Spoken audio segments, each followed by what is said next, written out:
Alright, g'day all. Welcome to another Linux and assembly tute, and C++ a bit as well. So we're just about ready to code some little functions and generally start exploring assembly.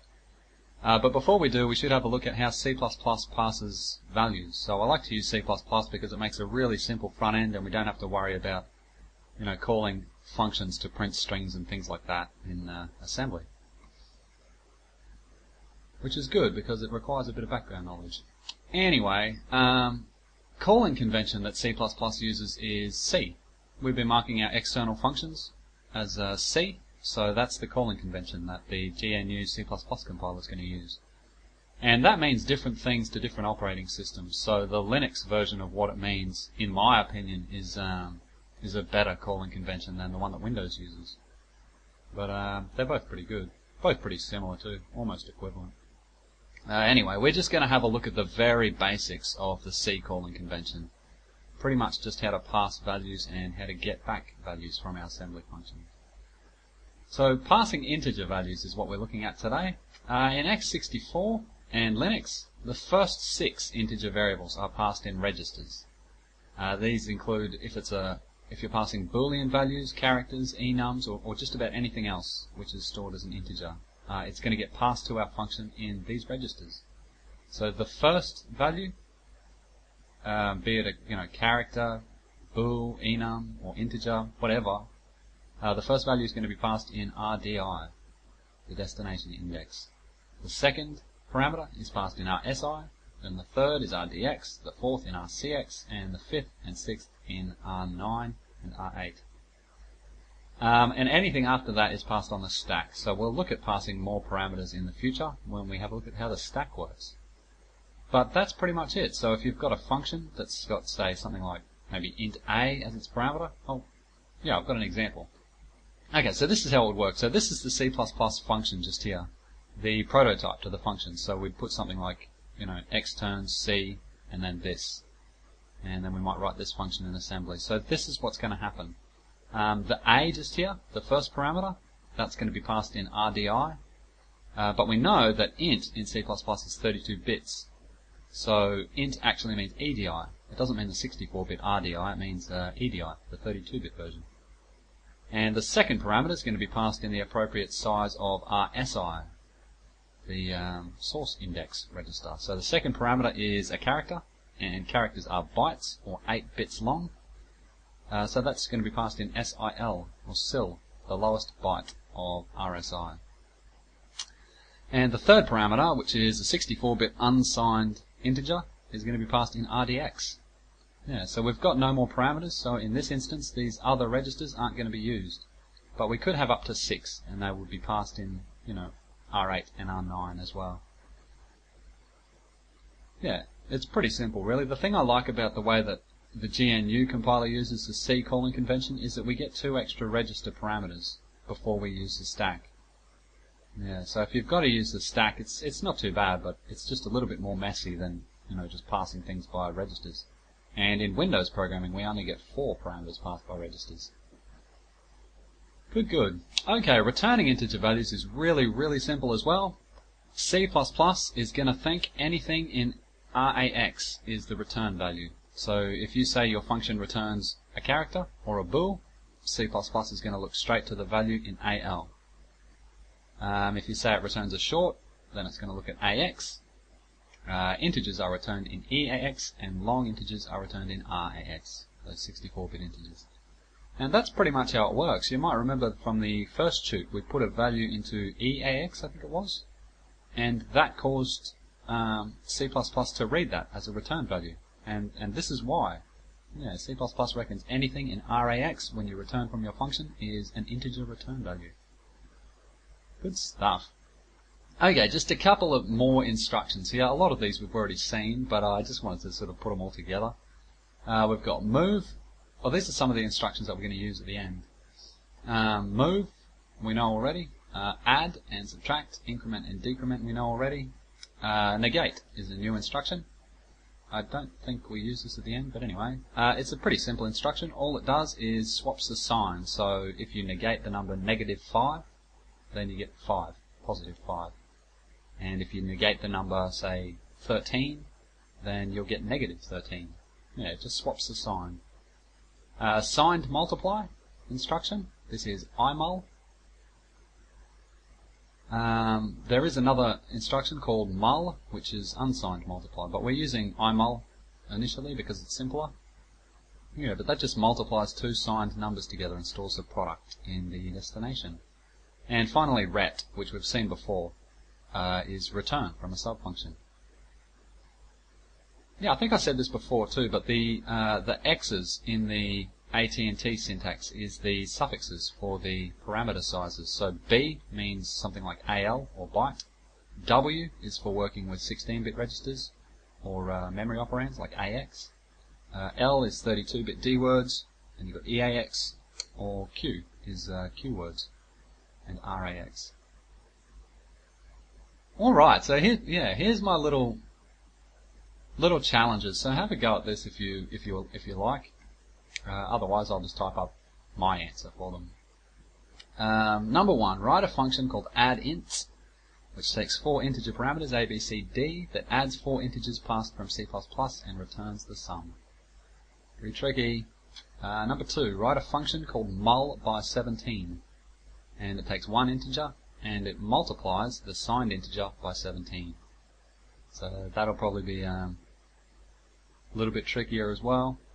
And the third one might be the trickiest of them all, but write a function called sub5x that takes 2 integer parameters and it subtracts 5 times the integer b from the integer a. So those are 3 little challenges. Let's get to coding them, shall we? And let's get to Linux too. Okay, what is my password? That, I'm pretty sure. Alrighty, good stuff. So we're using a C++ front end as per usual. I might just nano make file first. I'm just going to do runme again. Runme requires main.cpp and asm.o, and at g++ is main.cpp and asm.o to output runme. And the other one is asm.o, which relies on asm.asm. And what do we use? I might use, I'll describe them both, but nasm would be x64 and asm.asm.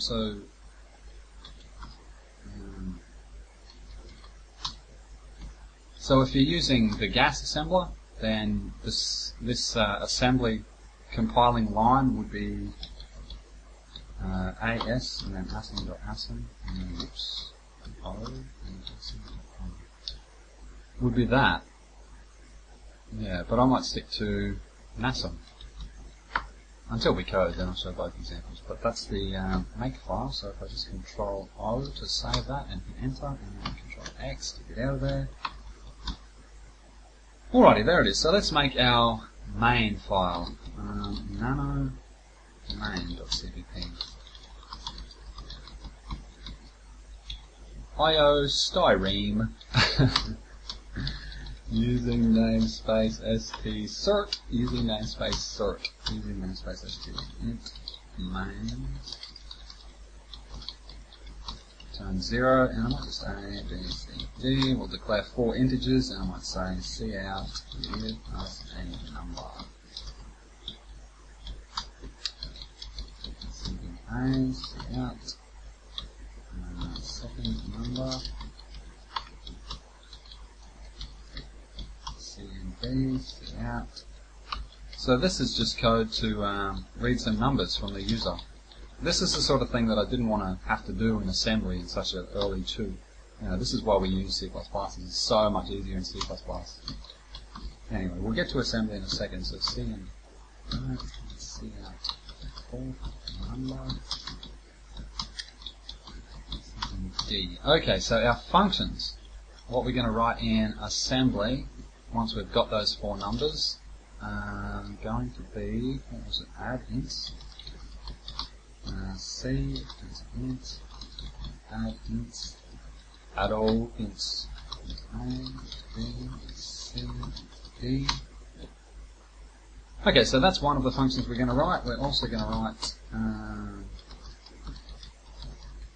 null by 17, which takes a single parameter and multiplies it by 17.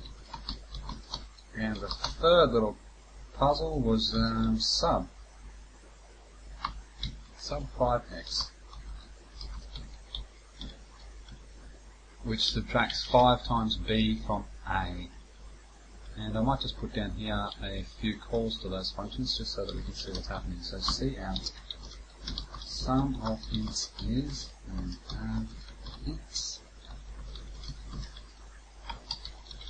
and I'll cout, not actually a, times 17 is,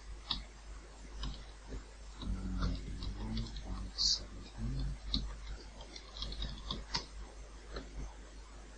And the last one was sub 5x, so I might use a again, minus 5 times b.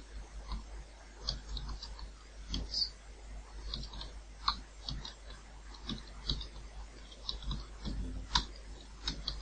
And I might see at another angle down the bottom. Okay, so that's our front end. We just get 4 numbers from the user. Then we call the 3 functions that we're going to write in assembly to do those 3 little challenges. Alrighty, let's have a bit of a save there. Control O to save and Control X to close. How are we going? Yeah, we're going pretty good. Nano awesome. Okay, now we get to assembly. So I might just type the NASM Intel syntax on the left and then put in a comment the same thing for at&t. Let's see how we go. So global add ints, we're going to have global null by 17, and we're going to have global sub 5. And the at&t version will be dot global, just keep putting the a in the wrong place, add ints, and this is going to be dot global null by 17. This one is dot global sub 5x. So the at&t one's pretty much the same. Now you've just got a dot in front of the global, if you want to use the global keyword. Okay, so segment.text, we won't worry about a data segment since we don't really need one. Okay, the at&t version's the same there as well, except for that full stop. Oh, stop doing that. The at&t version of a label is exactly the same. Okay, oh wow, before we get to coding, so this is the one here that we've got to add the four parameters passed to us together. So the very first parameter, if you have a look back at the slides, is passed in EDI, and remember that we want the eventual answer, the sum of those parameters, to be in EAX when we do RET. So what we've got to do is add 4 values to EAX, pretty much. Well, the first one that we want to do is mod. We move the first parameter into EAX, so whatever the user typed, we move that into EAX.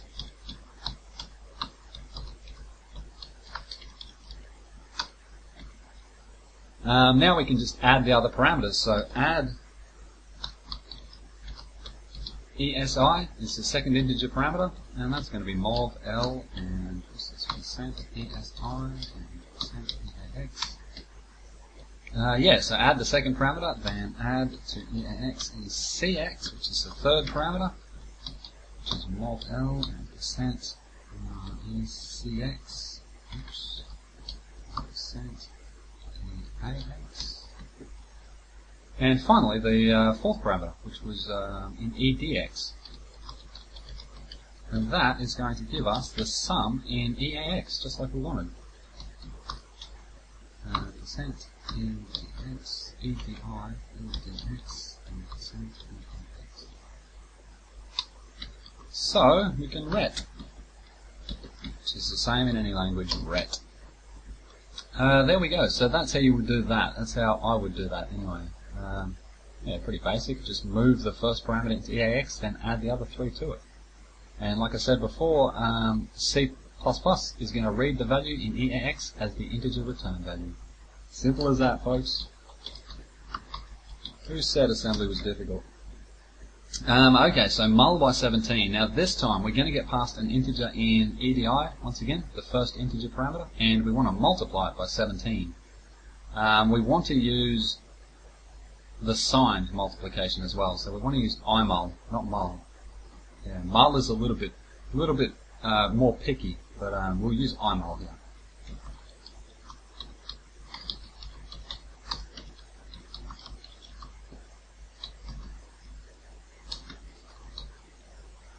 Simple as that. Yeah. Oops. So the at&t is almost the same. Imul and it's long, so L $17. So the dollar means it's a literal value, and percent EDI. Mul L. Percent EDI and percent EDX. And finally, of course, rect is the same. There you go. So just use mul to multiply the first parameter by 17, then move that answer into EAX. Yeah, I hope that makes sense. So that's just one way to multiply by 17. There's a whole bunch of different ways to do it, but that's one way. And the final challenge was subtract 5 times a number from another. So sub 5x is the name of the function. Okay, so we can do this a number of ways as well. You might just do something like sub and then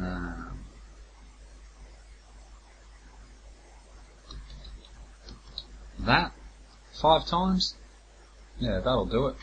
But that's a silly way to do it, so we might as well do imul again. So imul ESI by 5. This in at&t would be imul that thing, $5 and percent ESI. Multiply the second parameter by 5, then subtract it. So sub EDI ESI. Sub L for long, percent ESI and percent EDI. Okay, and the last thing that we've got to do, if you've been keeping up, you might notice that now we've got the answer in EDI, the answer that we're looking for, but that's no good to us. We want to return it. And how do we return a value? Well, it's really easy. We just put it into EAX. So the final thing to do before we ret is mul EAX EDI, which is mul L percent EDI and percent EAX. And ret. Okay, so granted that I've got no mistakes and typos, that should just about work. So I'll hit Control O and save it. All of this stuff to the right hand side of these semicolons is comments. So you don't need any of that. I hope I made that clear. That's just the at&t syntax of the same thing. Anyway, save it again. Control X. Let's see what the make file reckons. Oh, that's not. That can't have happened. Run me. Give us a number. Alright. 5. Say 7. 2. And I always like 9. The sum of integers is 23. Let's just have a bit of a look. So 7 plus 5 gives you 12. Plus 2 gives you something else. Yeah, that sounds about right. 5 by 17 is 85. That's pretty cool. And 5 minus 5 by 7 is negative 30. Sounds good to me. Yeah, so there you go. That's just a little playing around with assembly and a bit of information on how to pass parameters and return them. And I hope that was useful, and I hope you sit down and have a bit of a play around with some of the simple basic instructions before we move on to more complicated things like branching and that sort of stuff. Anyway, thanks for listening. See ya.